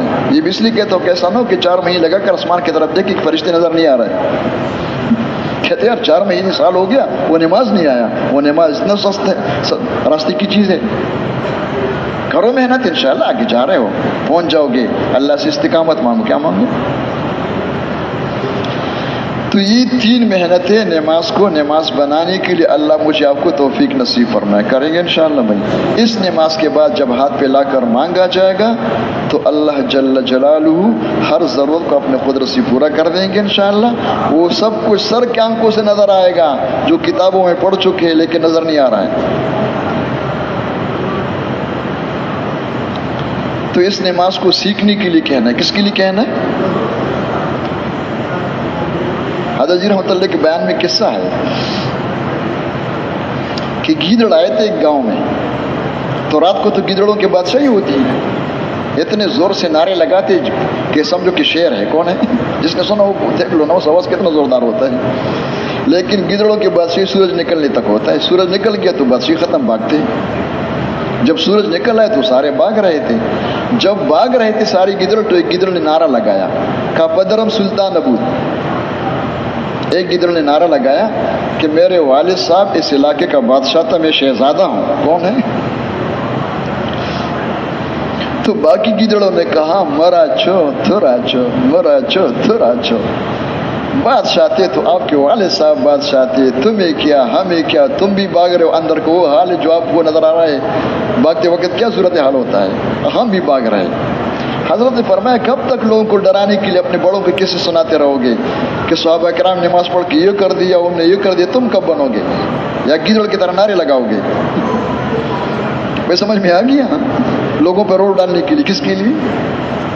یہ جو ہم بیان کریں گے صحابہ کرام کے قصے اور صحابہ انبیاء کی نماز کی قصے, اس لیے کہتے کہ میں وہ نمازی بن جو میں وہ نہیں ہوں. پدرم سلطان ابود. کون؟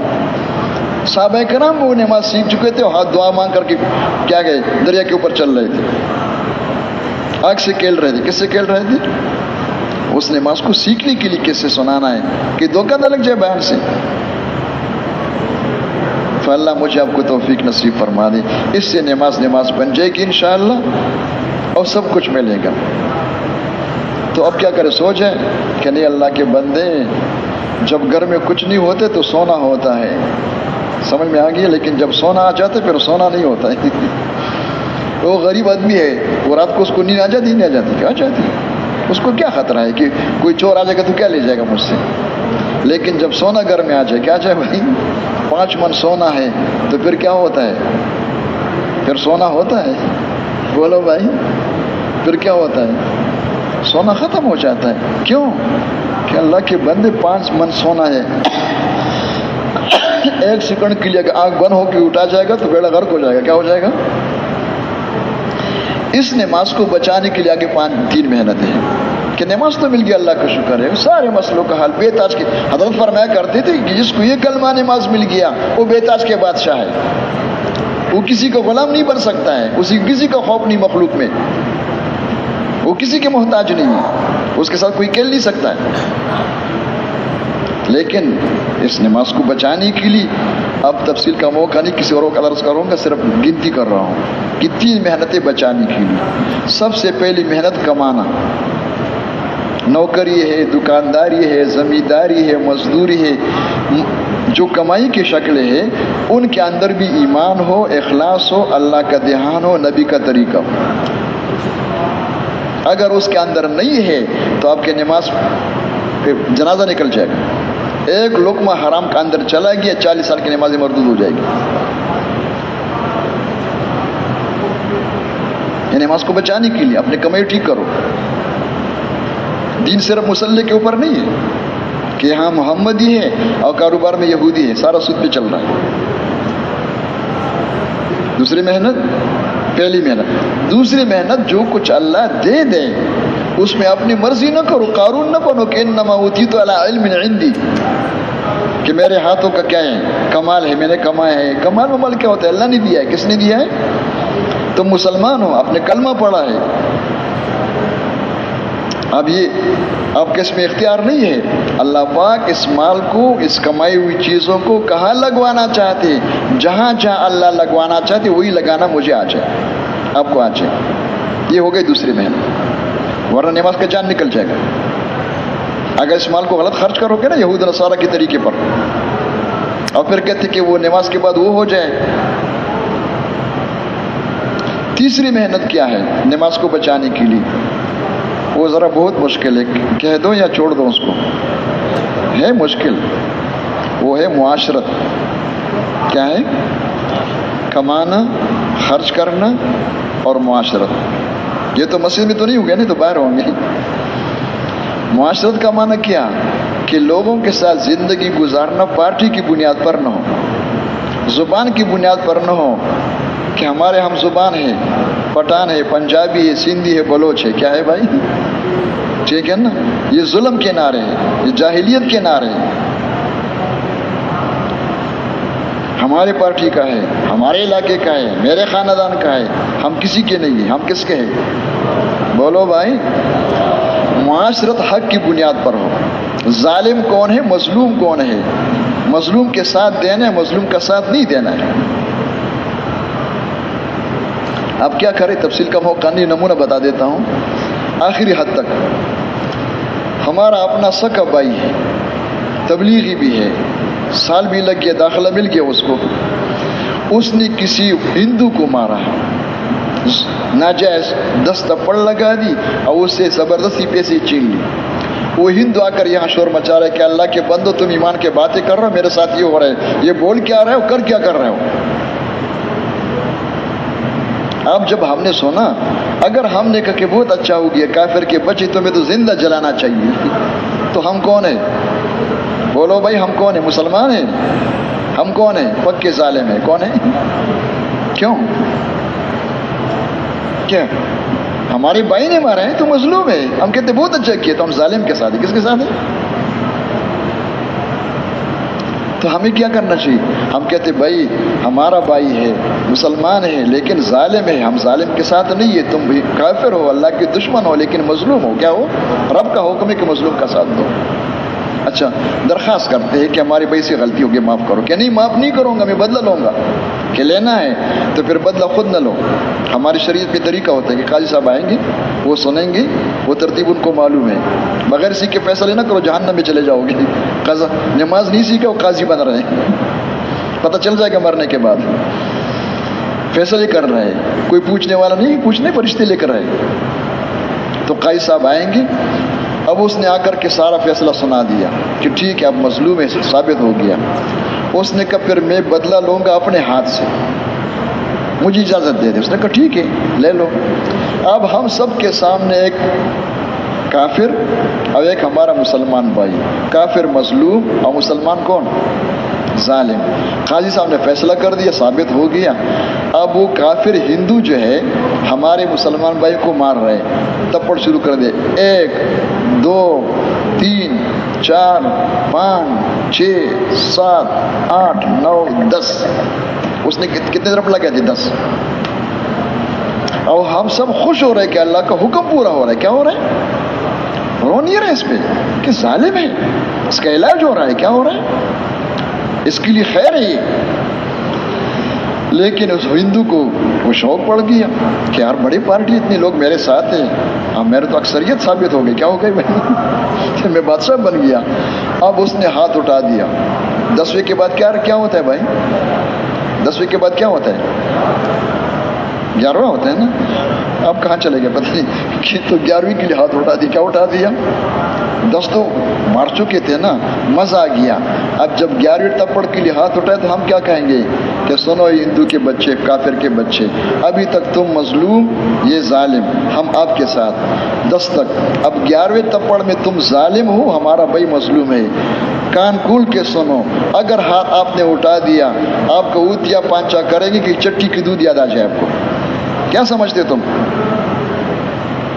جس وقت یہ معاشرت زندہ ہو جائے گی انشاءاللہ سرودے کی جماعتیں نہیں نکلے گی, ساری دنیا کی پنڈتی مسجدوں میں آئیں گے انشاءاللہ, سارے پادری آئیں گے انشاءاللہ. یدخلون فی دین اللہ افواجا کا منظر ہوگا انشاءاللہ. ابھی تو کام شروع بھی نہیں ہوا ہے. حضور فرماتے ابھی تو ہم کام کرنے والے تیار کر رہے ہیں. جس کو یہ کلمہ آ جائے گا, جس کو یہ نماز آ جائے گا, جس کو اس طرح چلنا, ان سے اللہ کام لیں گے. پھر دیکھو کیا ہوتا ہے. یہ ابھی جو ہمیں دکھائی دے رہا ہے یہ تو کام شروع ہونے سے پہلے کی برکت ہے. جس طرح رسول اللہ صلی اللہ علیہ وسلم کے زمانے پیدائش کے وقت ہی برکتوں کا ظہور شروع ہو گیا تھا. پیدا ہوتی برکت ساری دنیا میں انقلاب شروع ہو گیا. لیکن اصل برکتیں حقیقی مرتی 40 سال کے بعد آئی. ابھی تو ہم کام کرنے والے تیار کر رہے ہیں. بولنے والے تو شکر بھی زیادہ ہو گئے جن کے اندر یہ چیزیں پیدا ہو جائے, جس کو یہ کلمہ نماز آ جائے, جو ان صفات والے بن جائے.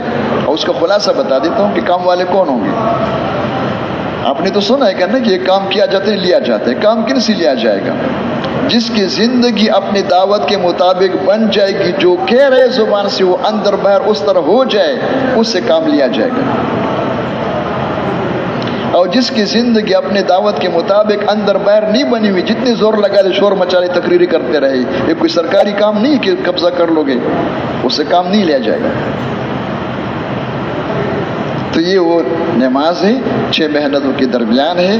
جس کو یہ نماز آ گیا اس کو باقی دین پر چلنا آسان ہے یا مشکل ہے؟ بولو بھائی. وہ تو قدم قدم پہ احتیاط کرے گا کہ بھائی سب سے بڑی دولت اللہ کے ساتھ تعلق کے لیے مجھے نماز مل گیا ہے, ایک دکان کی وجہ سے میرا اپنا نماز تباہ کروں, ایک کرسی کے لیے, چند دن خاک میں ملنے والے شہرت کے لیے, زبان کی باتوں کے لیے اپنا نماز تباہ کرو؟ کبھی نہیں ہو سکتے, پاگل نہیں ہو. تو اس نماز کی دعوت بھی دینا ہے, یہ سیکھنا بھی ہے, اور پوری امت کو اس پر لانا بھی ہے, اور سارے مسئلوں کا حل اس کے اندر ہے انشاءاللہ.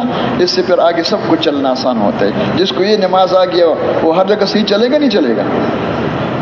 عمر رضی اللہ عنہ نے اپنی زمانہ خلافت میں گورنروں کے نام پہ پیغام بھیجا ہے, ان اہم امورکم عندی الصلاۃ من حفظها فهو لما سواها احفظ ومن ضيعها فهو لما سواها اضيع.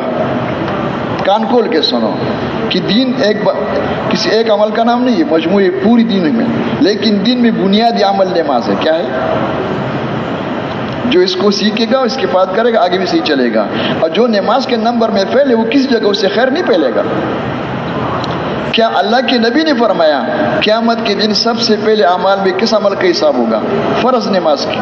اگر ٹھیک تو سب کچھ ٹھیک, اگر یہ خراب سب کچھ خراب. تو یہی سننا ہے، یہی کہنا ہے، یہی کرنا ہے، یہی رو رو کے مانگنا ہے، اور اس میں جو کچھ ہے اس کو برداشت کرنا ہے۔ کون کون تیار ہے انشاءاللہ؟ میں بھی نیت کرتا ہوں، اب بھی نیت کرو، ٹھیک ہے؟ اب داخلے کے حد تک ہے، باقی کام تو اتنا ہے۔